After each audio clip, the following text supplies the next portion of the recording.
My name is Marty Bickford. I am a founder here at Boss Startup Science. This is my seventh startup. So I've had four successful exits and a couple that didn't go as we had planned. But I've been in the startup game here in Santa Cruz, which is a bedroom community for Silicon Valley, for my whole career. So I started in '92. I've had a couple of bigger corporate jobs, but there's nothing like creating value and building something from nothing. So I keep coming back to the startup world. And what we wanted to do today was sort of what we've done at Boss is it's me and a couple other folks, and we have put together basically a set of methodologies that are designed around, organized around the key and sort of common points where a lot of startups fail. So when we looked at the research, we did 5 years of our own first-party research, matched that up against, we did, I think, around 1,200 interviews with founders and investors.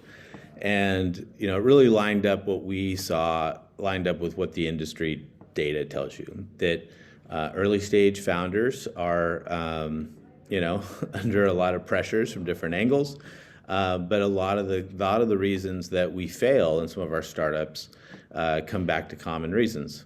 And one of the most common reasons that we see is getting sort of pushed around by the ecosystem and the chaos of customers and support and prospects and finances and family and all these things.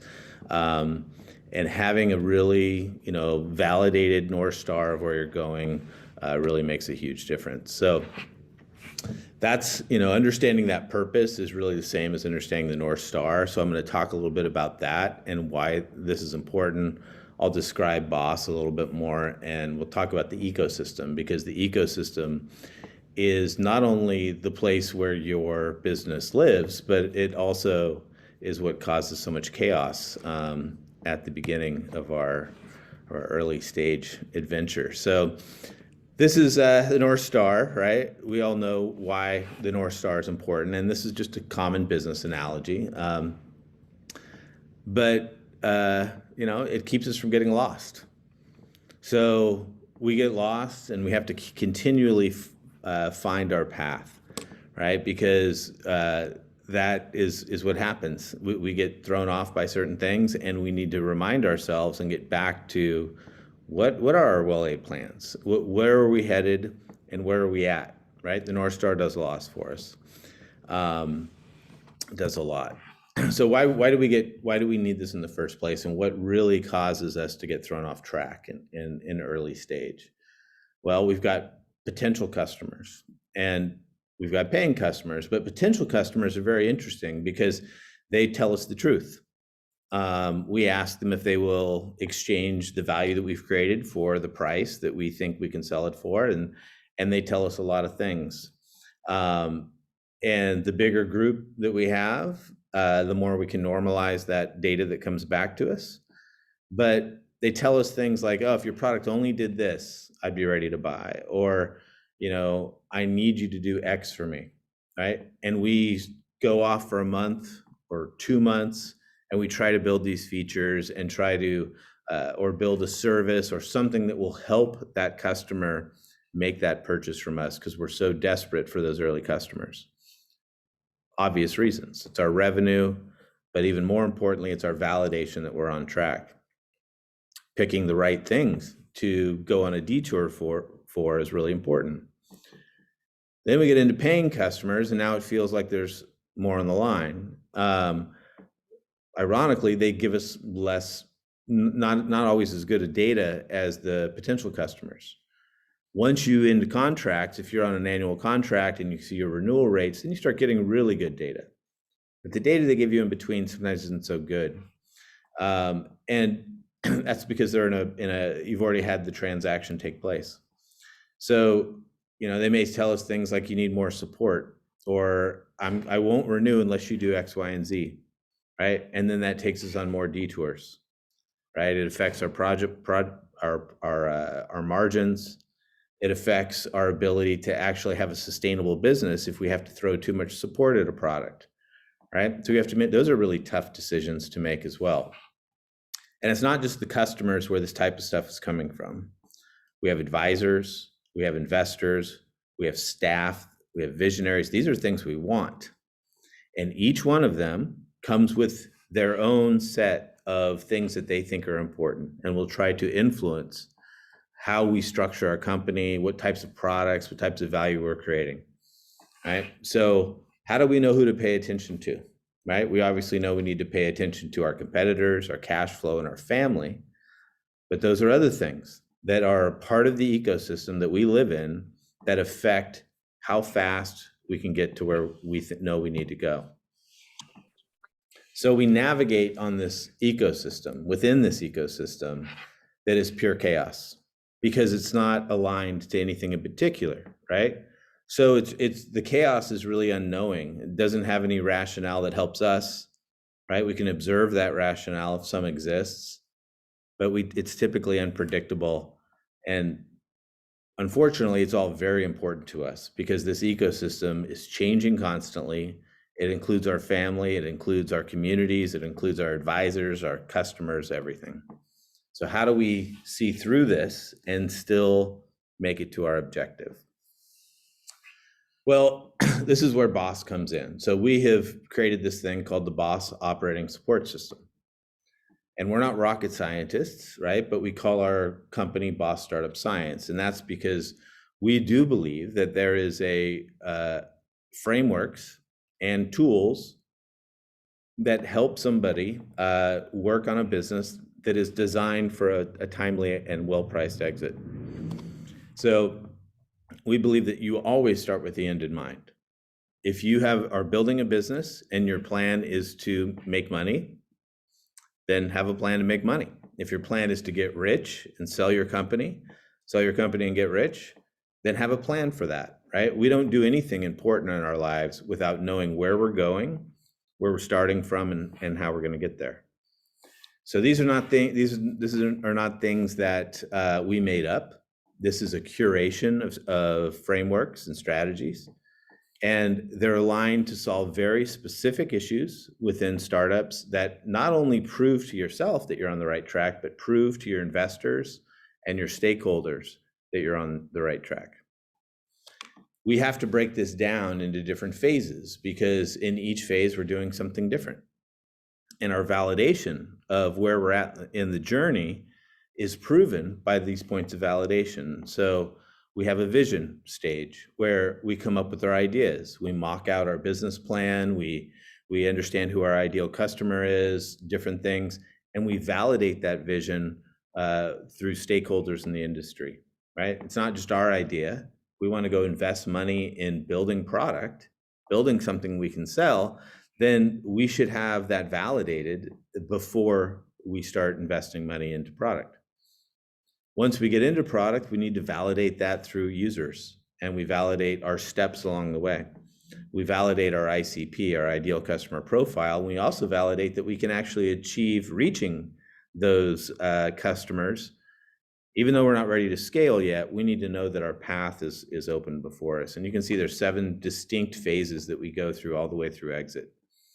And once you become a scaled company, once you reiterate this process, you go back to your North Star, you re-standardize, you optimize, you grow, and you keep going through these cycles over and over again until you get to exit. And then we have something called a modem, which is very simple. It's a very clean and sort of early stage way to define what mission you're on, what your objectives are, what the tasks are to accomplish that, and how you're going to measure your progress.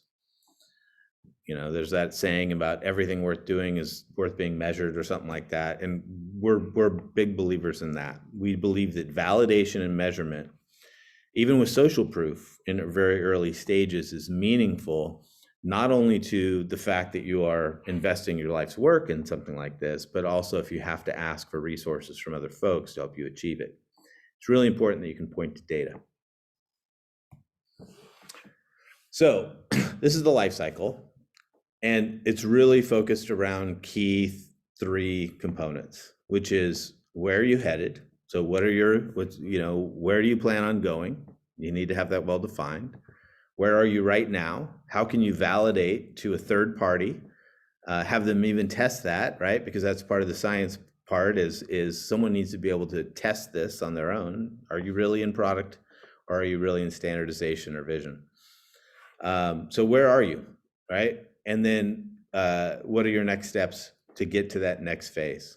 So how do you achieve validation of product in order to get to the go-to-market phase? So we've broken all this stuff down, and I'm not going to go into detail on these. What I really want to focus on is getting to the North Star. And this is about the research that we did. So it's a common stat. Our data backed it up. Around 90% of startups fail in the first 5 years. This is the reasons why they fail. So they run out of money.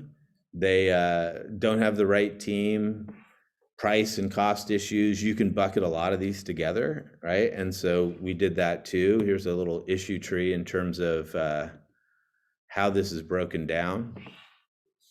And these are just their answers. So we don't expect things to turn out to 100%, right? We're just sort of trying to understand through a decision tree sort of where these things originate from.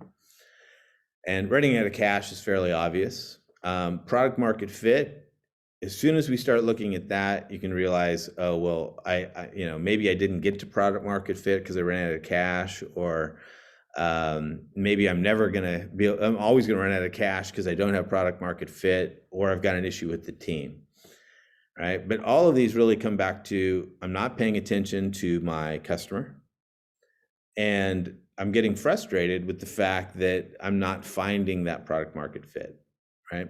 Now, obviously, if I can't raise cash and I've got product market fit, then I've got a really slow growth in front of me, which is potentially fine. But again, our focus here was on folks who were looking to exit. So again, just sort of the highlighted where all these problems sort of center around. So the answer to that problem of how do you achieve that fit, how do you ensure that you have the cash, right? To ensure you have the cash, you have to convince people that investing in your company is a good move. You have to have a North Star, right? You have to know where you're going. So that tells us where we are relative to where we're going. That helps us assess the situation that we're in. We also need a North Star because it's about alignment. We want everyone in our company, including our stakeholders, our investors, our family and friends, our potential customers, to know what our North Star is and why, right? Alignment equals speed. And the other thing the North Star does is it informs your next moves, right? So what we don't want to do in an early stage startup is waste time on things that don't create value. We don't want to do things before we need to do them, right? We need to test along a methodical process and give ourselves and our stakeholders confidence of where we're at in that process. So not only is this important, right? We need to assess where we're at. This is just common business sense. We assess where we're at, we align everybody because that makes us move faster, and then we act, and we do that over and over, right? In early stage, they talk about pivots. Pivots are unfortunate, but in the early stage, it's you're constantly learning and adjusting where you're headed too at times. It's important for startups, but it's important for every other company on planet Earth, right? Companies that get into trouble, and I've been involved in a couple of turnarounds, it always goes back to the North Star. Who are we? Why are we doing this? What value do we create for our customers? Who is our ideal customer? And what are our long-term goals? So literally, it's the most important thing that every company needs, is to understand where they're going and how they're going to get there. Short, quick, brief thing about IBM. So Lou Gerstner, famous CEO at IBM, came in whenever IBM had lost their way. All the investors, this is when activist investors were starting to pop up. The advisors said IBM needs to be broken up. debundle the whole thing. And he had a different idea. His idea was to leverage the broad suite of products that IBM had developed. So he defined what that North Star was. Who are their customers? Why are they in existence? What is the value and impact that they create for the ecosystem? He assessed it. He aligned his folks there, and then they made it happen. That stock grew 8-fold in 9 years, which is a big deal for IBM. Revenue grew 40%. Right. So I've personally not only read about the stuff at IBM, but have been involved in it in a couple of companies. And the first thing that you do in a turnaround is exactly what IBM did. Establish who your customer base is, where you're going, and how you're going to get there. Right. And it all comes back to the North Star. So the North Star has 3 themes. Who's your company? Who's your customer, and why does your company, your product exist, and why for the customer, right? So why does this business need to succeed? We're not talking about something like curing cancer, right? There's a lot of other motivations that can come into play. What we're talking about is just an on the business perspective. How do you think about this from a business perspective? There's 10 core elements in a North Star. And without any of these, you're incomplete, right? The first is to do a really good evaluation of your ecosystem. So everybody who touches your customer or your potential customer, right? So that's vendors, competitors, helpers. What you want to do is enumerate all of those different players, the actual players, and you start to dig in on them, you start to follow them and understand what your customers are responding to and how you will fit into that ecosystem. You need to understand where you're at in the life cycle. Obviously, we talk about market sizing, something you have to do for a pitch deck. How big is this opportunity? But just as important, what are the dynamics? How much greenfield is there? How much competitor, what have competitors won and lost in this space? Is it a growing market, a shrinking market? We want to understand the what and the why for both the company and the product. And in the process, you pull these things apart and then put them back together, right? And this creates things like your messaging for your pitch deck, messaging for your website, your elevator pitch, those types of things. There's real tangible output for all of these issues, all of these parts of the North Star. So it's something you build and you continue to go back to and use to align and create your marketing messages and your product arcs and stuff like that. You need to understand who that customer is, right? That's one of the key things that we fail at in early startups is product market fit. So understanding everything there is to know about that potential and ideal customer profile is really important. Not just what motivates them and the problems that they have, but where do they get their information? What are their motivations? So if you're selling to a C-level exec versus a mid-level manager or a buying department, what's motivating those people and where do they dig for their information? So we want to know everything about them. What's our competitive advantage? We ask and really encourage folks to define an exit strategy. I do a lot of mentoring at accelerators, and a lot of the founders that come through have no exit strategy at all. They can't talk about how much money they want to make when they sell this startup, which I think is really unfortunate because it is when you start asking them, well, what if someone offered you $20 million today? It's easy to get someone to a number that they would say yes to. But by not defining your exit strategy, how do you expect to get there, right? And an exit is something that is not only super important, but requires planning. And most exits happen when people take a very structured process. It's very, very far and few between where you find that you build something and somebody comes, taps on your shoulder and says, we'd like to buy it.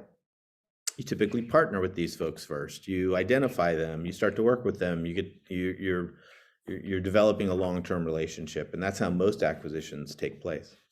So plan for that. And then the last piece of the North Star is the manifesto. So what's your company all about?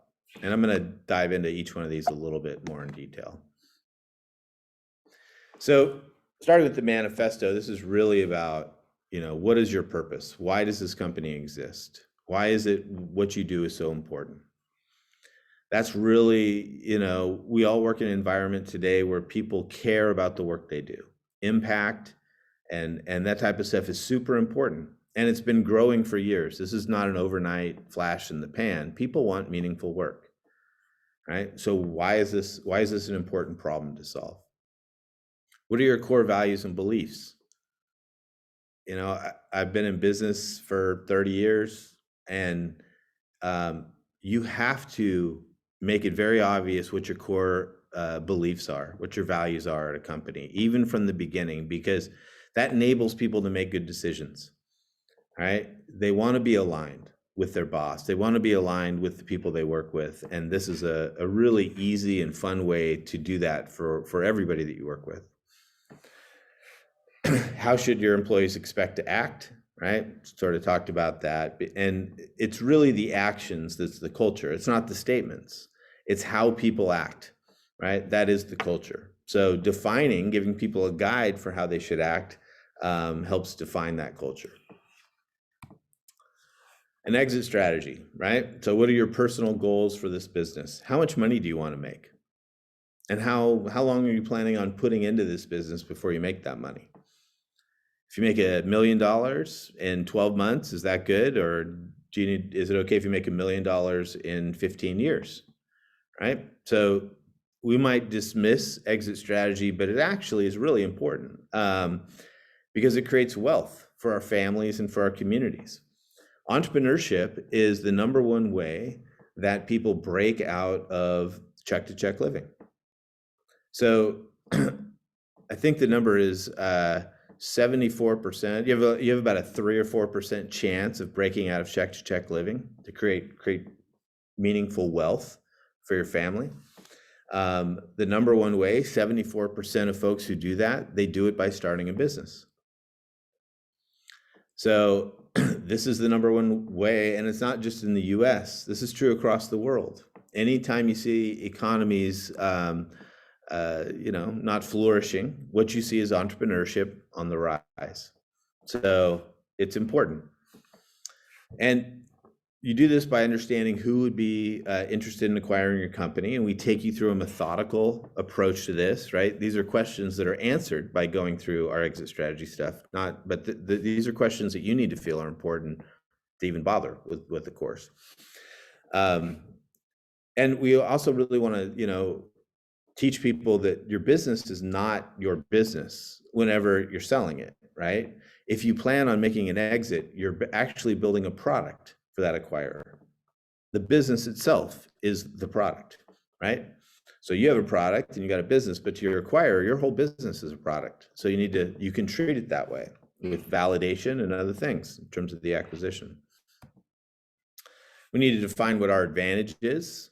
So what do we want to protect? How can we leverage our advantage? How does it relate to customers, right? So we really need to know the value that we plan on creating. In early stage, we call this value creation, right? We're busy making things that create value for people.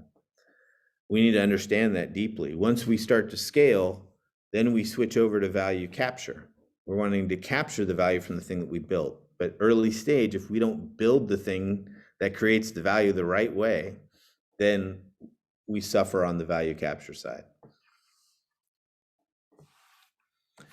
The ideal customer profile is really sort of at the center of all of this. It always comes back to the customer. So we need to understand that customer before we start selling and before we start building product, because we need to do certain things. We need to minimize support. If we have high support costs, then we didn't do this right, unless we're planning for that, right? Anything that's in the plan is okay. Customer requests are slowing you down on product development, right? So as soon as you start looking to capture, what often happens in early stage startups is once you start trying to capture some of that value, Comes with strings attached. You got to build more, right? Now you're right back into value creation. Can you acquire and support this customer in a profitable manner? That's something that you need a thesis against right from the beginning. That's part of your North Star.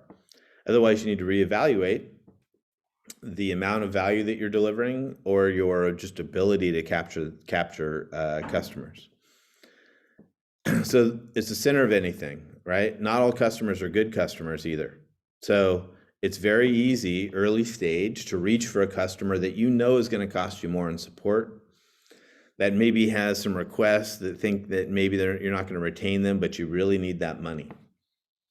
You better be wide open about accepting that person as a customer, because they're going to slow down the progress of your whole company potentially. Now, they may enable progress because you need the financials, right? So those are tough decisions. I'm not saying there's a right or wrong, but those need to be very conscious decisions, not just follow the early revenue, because sometimes it'll lead you right off a cliff.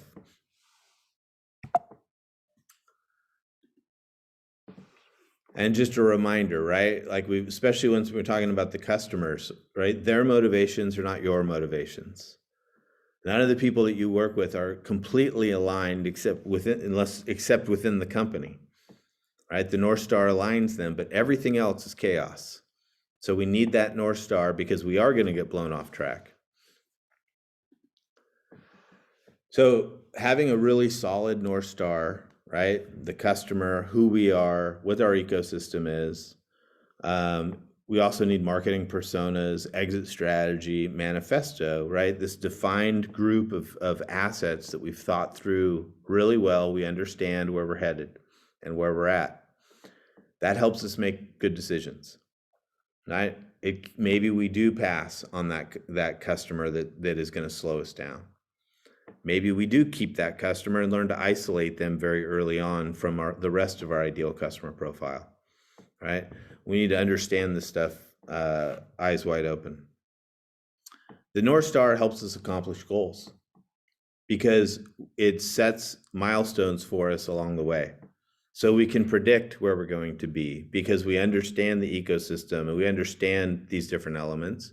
And if we're behind, then it's a signal for us to go look at certain things and are we still on the right track? Have we gotten blown off path? Or do we need to reassess where we're going in the first place, right? But without setting goals, you never accomplish them. And the North Star enables that. And the other thing is that alignment is speed. So once you go from 1 to 2, in terms of founders or early employees at your company, alignment starts to matter considerably. Misaligned development and product, misaligned pricing, misaligned anything, investors, like how you decide to take that money. I'm not saying it will kill you, but what I do know is it will slow you down considerably, right? So alignment matters. It equals speed. And we know that speed is super important when it comes to early stage. We have to move fast because we have runway that we need to pay attention to. But the first thing that we do when we start to develop our North Star is the ecosystem. And we have a tool that you can take away and use for this. It's a simple spreadsheet. And the first question is, who interacts with your customer, right? Who is your ideal customer? Once you've defined that, once you have an idea of that, you want to make a list of everybody who interacts with them. And then you need to understand your potential relationship with them. Are they a competitor? Are they a potential marketing partner? Can you aggregate your customers through this other group, right? So you can spend less on marketing and create a partnership. Are they going to integrate with you? Are you creating a tech stack solution that you fit into, or vice versa? Or are they even a potential acquirer, right? So once we identify a potential acquirer, there's some more research that we can do to sort of find out how aligned our ICPs will be, how aligned our products will be, and start thinking about that stuff right out of the gate. Who are they owned by? So understanding those types of relationships in the industry is really important.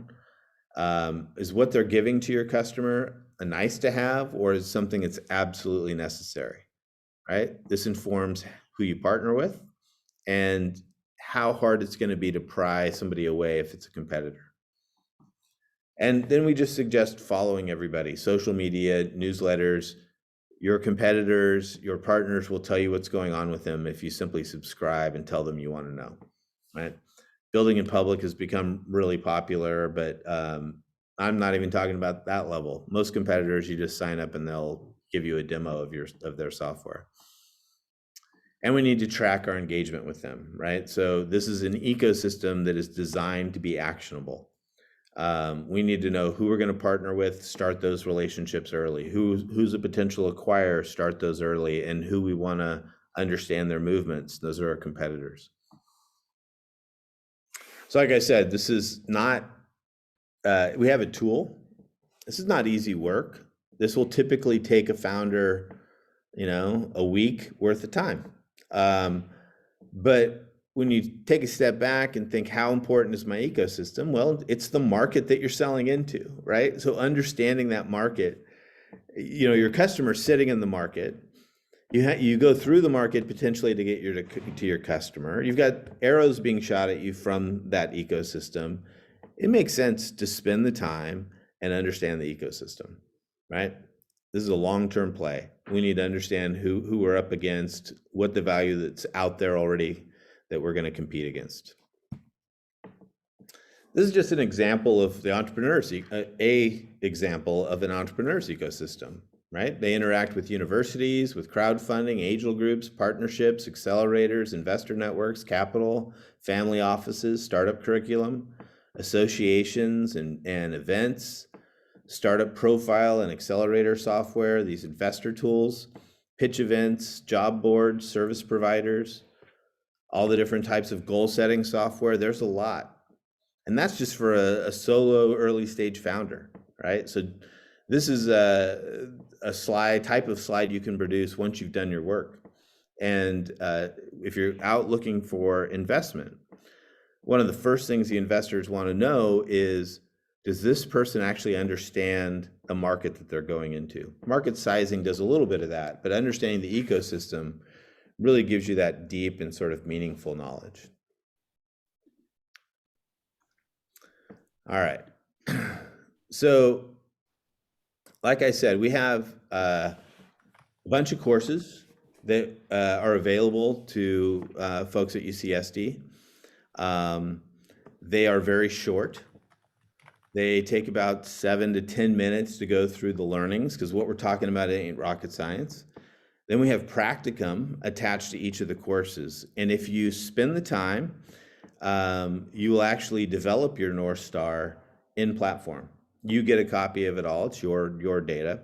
But it actually helps you define that ICP, define the product impact, define the marketing personas, all the stuff that's necessary to truly know where you're going and how you're going to get there. This is not easy work. It's time intensive, but the basic theory is a better blueprint results in better results. So that's what we've got, and it also helps you with your pitch deck too if you happen to be developing one of those. And that's pretty much it. So we left a lot of time for. I appreciate the time. Hopefully this is just a little bit of motivation to take the time and build out your North Star. But I'm happy to answer any questions that anybody might have.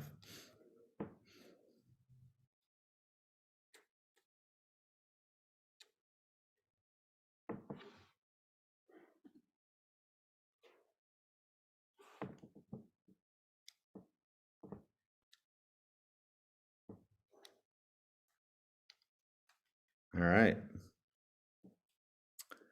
Well, Christine, I don't know if you're still there.